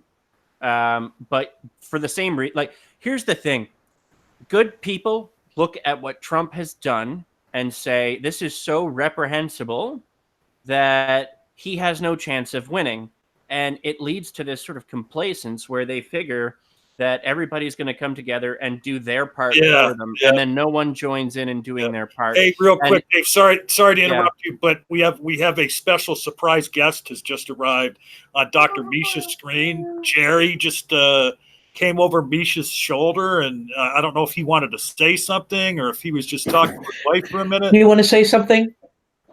Why? Do you want to say something? Why? I'm just her husband. The other half of History Unsettled. It's John. Oh, yes. Wait a minute. I don't have the here. It's okay. Oh, okay. It's okay. No, he wants to stay out of it. Well, just you can make the argument that Trump is not racist by just redefining racism. Okay. That's my point. Yeah, Jerry says as long as we can redefine racism, that Trump isn't racist. There you go. There you go. You know, somebody nailed it. Dr. Misha brought this up a few minutes ago, and I was saying we were going to wrap it up, but I do want to hear from the panel some more about, because I had this in my notes to talk about the Epstein issue, and I wasn't even aware of what, or even thought of what Dr. Misha said, and it seemed like Jim, piped in and was agreeing with her as to what's going to go down in this Epstein thing. Is Trump's ties to Epstein, is that going to end up being his demise? No. Wait. I don't think the powers that be will allow the Epstein information to come out. I just don't. for the audience's sake, have Dr. Misha or somebody explain what you're talking about. That's all I'm interrupting for. I mean, if you don't know what the fuck's going on with Epstein at this point, you're in a cave. Ask Dr. Misha to explain what's going on for people that have been living under a rock the last week. Like, what? I don't get, I don't get that. But why are you guys surprised that the answer is yes? Well, all right. That in your brain. I am Not doing a everybody video. does. I am doing a video right now on the Coreys and Epstein. Right now. Well, actually, Yeah, But, Dr. Misha, the do you whole thing wanna- with Epstein. So, the and whole Epstein thing with used to have Epstein these, is not these- about. Go ahead, Dr. Go ahead, Misha. sorry. Well, as Jim was going to say, Dr. Epstein is being brought up on child pornography charges, sexual trafficking with a minor charges, extraordinarily serious charges, and I don't think that matters. Sexual slavery. Yes, Yes. and I don't think that matters one bit when it comes to Trump. Because Jeffrey Epstein I disagree. has hang on. He has shady dealings with billionaires and investing money. That's Trump's what's labor going to get secretary was Trump. one who signed his plea Epstein deal. has dealings with everybody. I think Epstein is the most important human being in the world right now because we are about to find out about power and money, and we are going to find out that Bill Clinton was a fucking pedophile, and we are about to find out that yes, Donald Trump, who has admittedly several times, talked about young girls walked into the Teen USA dressing room, right? We are about to find out if we are the country we think we are, what is really happening. If we do not find out what is really happening right now because of Epstein, then we live in a fucking illusion. Well, and Nakasuchi, here's the thing. I think that Dr. Misha is agreeing with you, but I think what she's saying is it's like ancillary issues that come out of this Epstein issue as far as finances go. That's what's going to be the downfall. That's what's going to be the nails in the coffin. I don't think we're going to find out shit. I don't think we're going to find out nothing. I think we're going to have to stand and we're going to have to scream to find out anything. That is my prediction. Well, I don't know if any of you remember, but back in 2016, Trump was accused of raping a 13-year-old. Raging ain't drunk, motherfucker. At one of Epstein's parties, right? And it was in this court document. It tied Trump to at least 4 of these parties where Epstein was providing these underage girls. And they tied her up, and he raped her, slapped her, or hit her in the face, and told her that if she told anybody that she was going to kill their family. And I also want to add that Acosta, his what is he? His his Secretary General, Labor Secretary Acosta. He is the one who signed Epstein's original plea deal back in 2008. Yep. Yeah, that's why he resigned too, I believe. He's out of there. Money rules this country. We ain't gonna find shit unless we demand it. That is up to us. We are the only ones that can fucking do it. They are already trying to erase the truth. Are we not? Tories spoke about this shit for fucking decades and they were ignored. I ignored them, right? I ignored them. Now we can't fucking ignore them any longer. Thank you for that correction too, Dr. Misha. Secretary of Labor, Acosta was. So, all right, let's start wrapping this up, and let's go down the line here and give your final thoughts and let people know where they can find you. Let's start with Dave Mcinnis. Don't take me seriously. I'm just a stupid Canadian, eh? Sorry for trying to involve myself in your political discourse. Sorry about that. And where can people find you, Dave? What do you got going on? Well, I'm up in Canada. That's where you can find me, eh? MapleLeaf.com. All right. Well, here, I'll do it for you. The Slippery Slope Show, YouTube channel, coming soon. Jim Majors. Hey everybody, I'm Jim Majors, aka the Disciple of Kairos. You can find me at youtube.com/Disciple of Kairos, Kairos, or on Twitter at the Jim Majors. I do biblical criticism and religious debates and other nonsense that you see me in all the time. So you know who I am. Go do the thing with the like and the buttons. Kyle. Okay, so first things first, I got to get really sorry, excuse the college madness that's going on behind me, college town. But I have to be very passionate here. Here is the thing about the whole thing with Trump, right? And I hear people saying, "Oh, a Democratic candidate we can get behind." Democrats have to man up this time. You can play your cards or whatever, your camp or whatever you want to do until the primary is over. Once the primary is over and we have a candidate, you're gonna have to man up, swallow your fucking pride, and just vote blue, because otherwise, like Misha said, we are going to have Trump 2020. It's just the case as it is, right? Other than that, also, what do I want to say? What they were just talking about with the Epstein.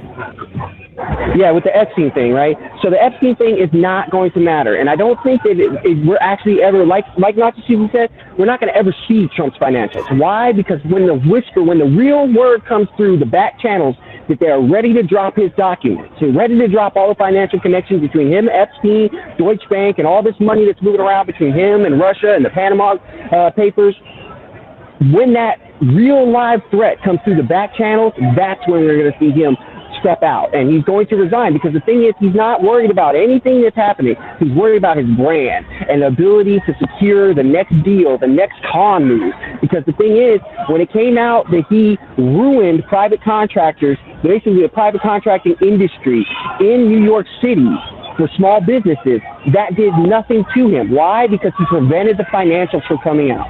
So if he prevents the financials from coming out before 2020, and we don't just man up and vote blue, we're going to have Trump 2020. And the very scary part is, whoever they're going to handpick his vice president based on the fact that they expect him to exit sometime during his second term. So we really need to be worried, because if they come with Pence again, one thing Pence makes a point of doing is every single year he goes and makes a speech at a group or a club, basically an organization, that their main focus is homosexual reversion counseling or camps, right? And basically where they take and they torture people and they beat them and everything like that. What he believes in is Old Testament biblical law, and that's what they want to bring about. So we have many things to worry about. The thing is, though, is we mainly have to worry about biblical law by another flavor, and that's what's on the horizon if we don't act. I apologize, but the thing is, we need to get together as the Democrats and just man up and swallow our fucking pride. And where can people find you? Do you have content on?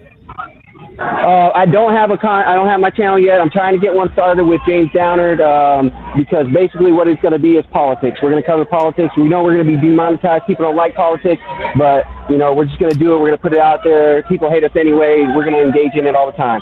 If you want to get at me on Twitter, yes. If you want to get at me on Twitter, my Twitter handle is a whinging ginger. Yes, thank you very much. It's at Puff the Bong. So basically, I'm on Twitter. I'm a bleeding heart liberal, and I do not have any reason to apologize for that, because my life is decent. I want other people's lives to be better. Well, hey, Kyle, do me a favor and email me your Twitter handle, will you please, when you get a chance? And Mikey Oliver, what are your final words? Where can people find you? Final words about what we were talking about. Trump didn't go after Elizabeth Warren. He didn't go after Bernie Sanders. He went after the 4 brown ladies. Cool. Par for the course for this country. I have learned I may or may not be here for his 2020 reign, because if we don't get together and decide to put apart subtle things, he will be the president 2020, because America is endemically racist. Just remember, Canada's close by. Sweden. I got a friend in Sweden. Oh, Sweden. Okay. So I'm out of here. I'm out of here. You can find me at thedeviantspod.com. You can find me at We the Deviants on Twitter. I'll be hosting an after show after this if you guys want to like yell at me and tell me how wrong I am, or I'll probably invite Dave and some other people's. You can just Hey, scream I will at come them. on your after show, Mikey. Yeah, just scream at the other people, and then I'll just be there. So if you want to come out, hang out after, and yell at everyone else but me, that's totally available for you. Send me a link, dude. Send me a link. At We the Deviants on Twitter. I will post the link in the next whenever this is done. Yeah, all right, give me that link. and I'll get your info in the pinned comment too.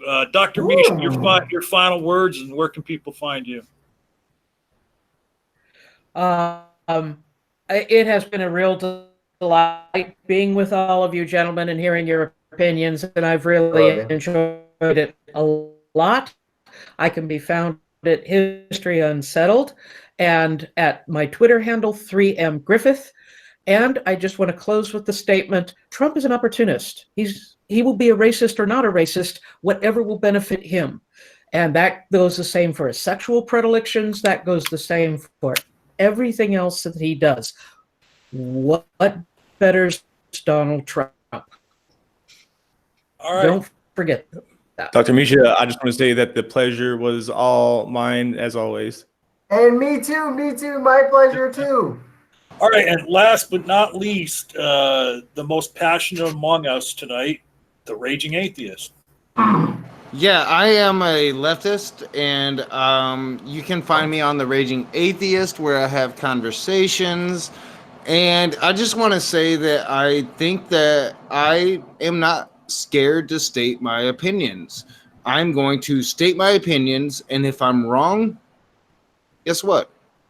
I'm fucking wrong. I'm a human being. So I'm not afraid of that. And I'm going to learn. I'm going to talk to people. That's what my channel's about. Come join and be human with me. And what's the name of your channels? I am the Raging Atheist and Move Left, about to become something else. I haven't quite decided yet.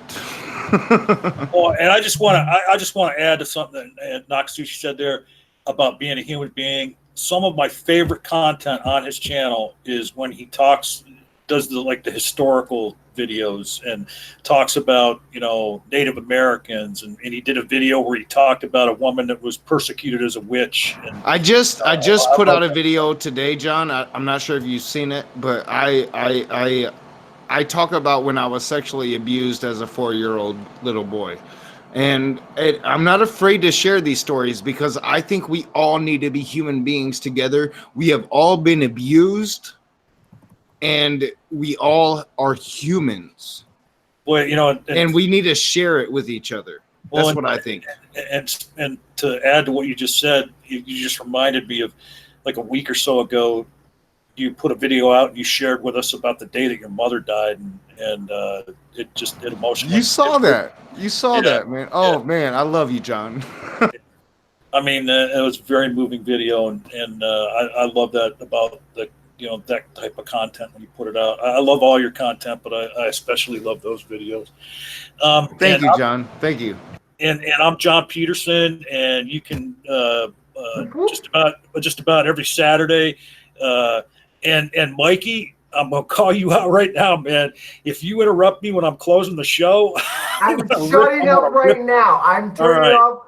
There's no girl that I'm currently talking to at this present moment. Hi, Kristen. Yeah. All right. You just got muted. All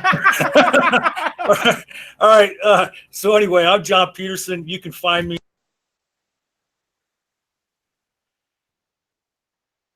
And now John's muted. Yeah, everybody's muted now. Yeah, that was Jim. Yeah, I wasn't aware that the person who set the hangout up can be muted, but are we still live? Yeah, we're still live. I'm trying to close the show now, but at any rate, you can find me here most Saturdays on a GDC, and we'll keep doing these topic-based panel discussions. And my new channel is the Amateur Conversationalist premiere episode tomorrow with Sock Account, And I always try to close every stream out with a quote, every GDC stream out with a quote. And tonight, from Mark Twain, whenever you find yourself on the side of the majority, it is time to pause and reflect. Mm.